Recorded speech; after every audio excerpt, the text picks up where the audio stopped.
Title: Dogman Killed My Boss. 5 True Scary Work Stories. Genre: psychological horror, supernatural thriller, suspense. Opening scene, introduction, the hook, 1,200 words. The midnight air was thick with humidity, pressing against Jason's skin like an unseen force. He exhaled sharply, the breath leaving his lips in an anxious sigh as he stepped out of his rusted pickup truck. The gravel of the parking lot crunched beneath his boots, the sound too loud in the suffocating quiet. He hated this shift. The graveyard crew at Blackwood Freight and Logistics was a skeleton crew, just him, a night janitor, and the shift supervisor, Mr. Owens. The pay was decent, and Jason needed the money, but the isolation gnawed at him. Something about this place always felt wrong. The warehouse itself was ancient, its towering metal walls rusted from decades of neglect. Flickering floodlights cast eerie shadows across the loading docks, warping the shapes of crates and forklifts into grotesque figures. Jason swore the place seemed darker than it should be, like the light just couldn't reach certain corners. He adjusted his work gloves, shaking off the creeping unease. Just another shift, he muttered under his breath. Yet, as he approached the heavy steel doors leading inside, something strange caught his eye. Deep claw marks gouged into the metal. Jason stopped, his throat tightened. It wasn't the first time he'd seen damage like this. The other workers had always brushed it off as forklifts scraping the walls, but these weren't the jagged marks of machinery. They were deliberate, deep, precise, like something had been trying to get in, or out. A shiver ran down his spine. He forced himself to move, gripping the handle and pulling the door open. A gust of stale air greeted him, carrying the scent of dust, oil, and something else, something musky, like damp fur. Jason hesitated at the threshold. For a brief moment, a thought whispered in the back of his mind. Turn back. But he shook it off. The door shut behind him with a heavy clang, sealing him inside. The warehouse stretched into darkness, its high ceilings disappearing into the gloom. Only a few overhead lights were on, casting sickly yellow pools of illumination. Jason made his way toward the security office, the sound of his footsteps echoing unnaturally. He tried to ignore the gnawing feeling in his gut. He had heard the stories before. Strange noises, missing workers, things moving on their own. But rumors were just that, rumors. Then again, so were monsters. Until they weren't. Want me to continue into the rising action? Where things start escalating, let me know how you'd like me to proceed. Dogman Killed My Boss. 5 True Scary Work Stories. Genre: psychological horror, supernatural thriller, suspense. Sakuras, rising action, building suspense and unfolding horror, 2,000 words. The warehouse at night. Jason's pulse had finally begun to settle as he sat in the security office, rubbing his temples. The warehouse was quiet again. Too quiet. His radio crackled beside him, a welcome break from the suffocating silence. Yo, Jason, you clocked in? It was Carlos, the janitor, one of the only other people on shift. His voice was steady, but Jason could tell there was unease beneath it. Yeah, man, just got in. What's up? Carlos hesitated. Been hearing shit again. Jason sighed, rubbing his tired eyes. He had heard the stories. The graveyard shift workers talked about weird noises, shadows moving where they shouldn't, things disappearing and reappearing in the wrong places. Jason had shrugged it all off before.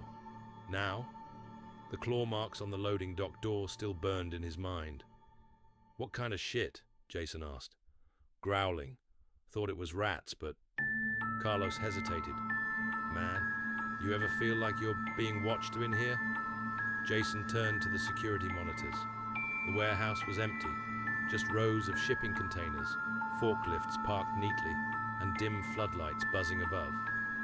Dude, don't start with that creepy shit, Jason muttered. Carlos exhaled sharply. Yeah, just keep your eyes open. Jason set the radio down, glancing at the cameras again. Something felt wrong. Then, movement. A shadow darted between the stacks of crates on camera 3. Jason leaned forward, narrowing his eyes. Carlos, you still in the main hall? He asked, grabbing the radio. Yeah. Jason's stomach dropped. Then who the hell just walked past aisle 6? Silence. Then, in a whisper, Carlos replied, I don't know. The radio cut out. Static filled the room, and underneath it, breathing. Slow, deep, inhuman.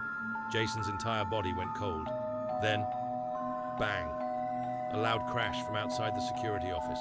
Jason jumped to his feet, grabbing the flashlight. Through the window, he saw it. One of the metal shelving units had collapsed. Boxes scattered everywhere. Jason's throat tightened, and then, scratching. Long, deliberate claw marks carved into the concrete floor. The horror escalates. Jason stepped into the main warehouse, the beam of his flashlight trembling slightly.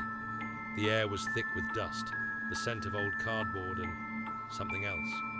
Something musky, something like damp fur. Carlos, he called. No answer. A chill crawled up Jason's spine. Then, footsteps. Slow, deliberate, heavy. Jason turned, aiming the flashlight down the aisle. Nothing, but the sound continued. He swung the beam of light toward the shelves and froze.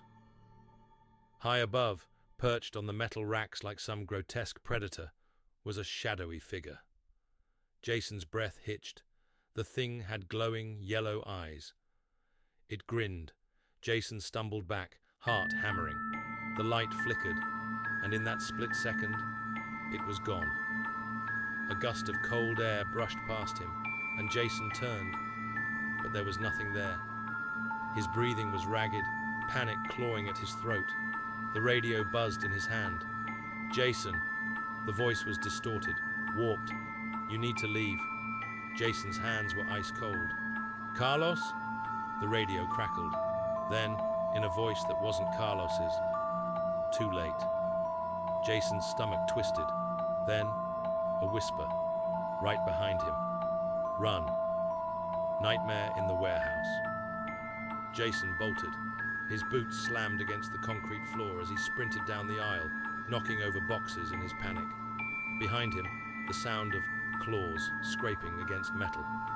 Jason turned a sharp corner, gripping onto a shelf to steady himself. He could hear it chasing him, fast, unnatural. Jason spotted the emergency exit, ahead, his salvation. But just as he reached for the handle, a massive clawed hand slammed against the metal door, blocking his path. Jason barely had time to react before something shoved him backward. He hit the ground hard, gasping. The flashlight rolled away, spinning on the concrete, and in its dim glow, Jason saw it, a towering wolf-like figure. Its fur was dark, matted with grime. Muscles rippled beneath its grotesquely elongated limbs. It was grinning. Jason scrambled backward. His mind screamed for him to move, to a run. But his body refused. The creature loomed closer. Then, it spoke, in a voice that was too human. You don't belong here. Jason's breath hitched. The creature tilted its head. And then, it lunged. Dogman killed my boss. 5 true scary work stories. Genre, psychological horror, supernatural thriller, suspense. The climax, terrifying revelation and turning point, 2,000 words. A dead man's voice. Jason's breath came in ragged gasps as he stood frozen in the doorway of the warehouse. The cold night air bit at his skin, but it wasn't the wind that made his blood run cold. It was the figure standing at the edge of the parking lot, tall, unmoving, watching, the same wolfish grin stretched across its face. Jason felt his stomach twist. His radio crackled in his shaking hands. Jason, get inside. Now. It was Carlos. Jason barely had time to react before the parking lot floodlights flickered. And in that split second of darkness, the figure was suddenly closer. Jason's breath hitched. Another flicker. Closer. A third, and then it was right in front of him. A massive clawed hand shot forward. Jason barely dodged, stumbling back into the warehouse as the creature's nails scraped against the steel doorframe. He slammed the door shut and locked it. His heart pounded in his chest as he backed away. Then, bang! The door buckled inward, as if hit by something inhumanly strong. Jason nearly dropped the radio. Carlos, I don't know what's happening, man, but the radio crackled violently. And then, Jason, he's dead, man. Jason's stomach dropped. Who's dead? Carlos's voice trembled. Owens. Jason's mind reeled. What? No, I just saw him earlier. Carlos cut him off. They found his body this morning. The words hit Jason like a hammer. No, that wasn't possible. He had seen Owens just hours ago. He had spoken to him, but Carlos kept going, his voice barely above a whisper. His throat was ripped out, Jason. They think an animal got him.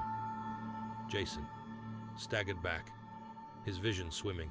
His boss, the man he'd spoken to tonight, was already dead. Then, who, or what, had he been talking to? Jason's hands shook violently, and that's when he heard it. From the darkened warehouse behind him, a deep, low, inhuman chuckle. Trapped with the beast. Jason spun around. The warehouse stretched into pitch-black shadows, the dim security lights flickering. The air felt heavier, like something else was in here, watching, waiting. Jason's pulse pounded in his ears. Then, a soft footstep. His breath caught. Another, slow, deliberate. Jason reached for his flashlight, his fingers slick with sweat. He clicked it on, and the beam landed on a pair of massive clawed feet. Jason's stomach lurched. The light traveled upward, over muscular, fur-covered legs, a broad, beastly torso, and finally, the face. A grotesque, wolfish grin, and glowing yellow eyes filled with hunger. Jason tried to move. His body refused. The creature tilted its head, as if amused. Then, in a voice that shouldn't have been possible, I told you to run. Jason barely had time to react before the thing lunged. The chase. Jason threw himself to the side, just as the creature's massive claws swiped through the air where his head had been. He hit the ground hard, rolling. The beast's snarl filled the warehouse, a sickening mix of wolf and human. Jason scrambled to his feet and ran. His boots pounded against the concrete floor. Behind him, the click-clack of claws echoed as the creature pursued him. Jason took a sharp turn, weaving through the towering shelves, knocking over crates and metal beams in an attempt to slow the beast down. But it was fast. Too fast. It was toying with him. Jason's lungs burned, his vision blurred. He saw a metal stairwell ahead. The catwalk. With a final burst of energy, he jumped onto the steps, taking them two at a time. The moment he reached the platform, the creature slammed into the staircase below, shaking the entire structure. Jason nearly lost his balance. He turned and froze. The creature stood at the base of the stairs, staring up at him, grinning. Then, to Jason's horror, it started to climb, the revelation. Jason ran across the catwalk, panting, his mind racing. He needed a weapon, a way out, anything. Then, his eyes landed on the overhead crane controls. An idea sparked. Jason skidded to a stop, flipping switches. The weighing crane's massive steel hook began to move overhead. The beast was almost on him. Jason waited.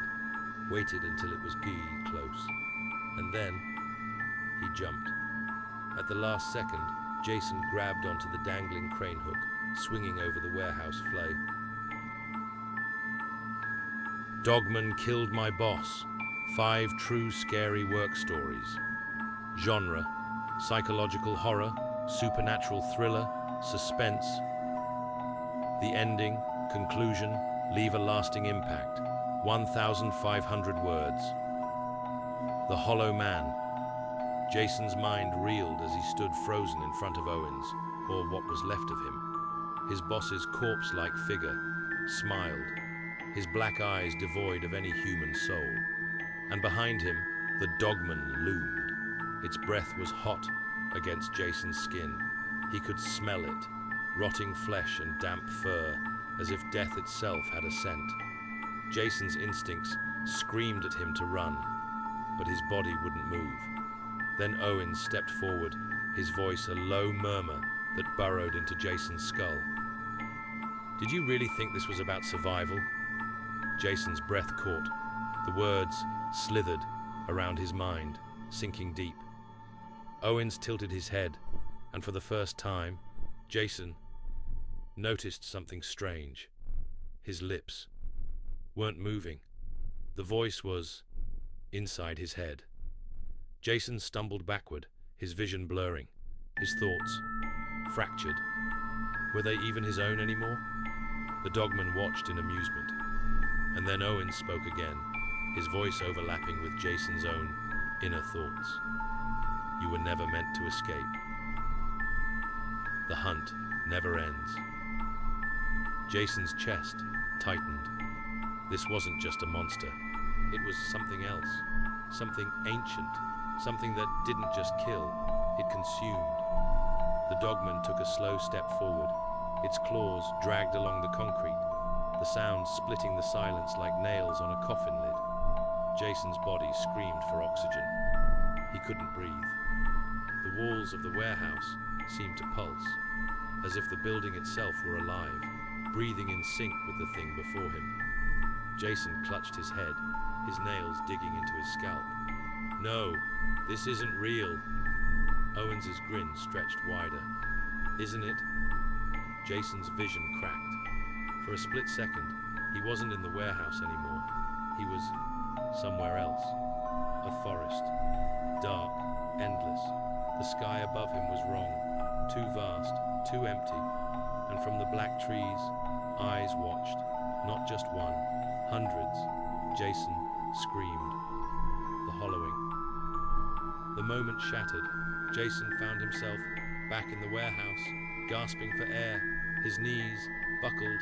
He was weak. His arms felt foreign. His legs heavy. Something inside him was missing, or rather, something was being taken. The Dogman stepped closer, and Jason finally saw. It wasn't a single creature. It was many, layered, a writhing mass of faces, bodies, and memories, all shifting beneath its fur like something trapped beneath its skin. Jason's stomach lurched, and that's when he saw it. His own reflection, but not in a mirror. In the Dogman's skin. His own face, twisting in silent terror, melded into the beast's body. Jason's mind shattered. This thing didn't just kill its victims, it made them part of itself. And now, it was his turn. A new predator. Jason let out a ragged gasp as his knees hit the concrete. The warehouse felt colder, distant, like he was watching his own body from somewhere far away. Owens crouched beside him, placing a hand on Jason's shoulder. He felt nothing. No warmth, no pressure, just emptiness. And then Owens whispered, "Welcome home." Jason opened his mouth to scream, but nothing came out, only silence. And in that silence, a final thought slithered through his mind, in a voice that was no longer his own. "I am the Dogman now." 1 week later, Carlos stood outside the warehouse, staring at the "closed for investigation" sign. His stomach twisted. Jason was missing. The police said they found blood, torn clothing, but no body. It didn't make sense. He exhaled shakily, running a hand through his hair. Something about all this felt wrong. Then, a noise, a low chuckle. Carlos froze. Slowly, he turned his head, and there, standing, just at the edge of the tree line, half shrouded in darkness, Jason, but not Jason. His skin was paler, his posture off, and when he grinned, his teeth were too sharp. Carlos's breath hitched. Jason lifted a hand and placed one clawed finger over his lips. Shh. Carlos didn't move, didn't breathe. Then, in a voice that wasn't quite Jason's anymore, the thing whispered, "You were never meant to escape." Carlos blinked, and Jason was gone. The woods were empty, but the silence was louder than ever. Final line. Carlos finally turned away, forcing Aichi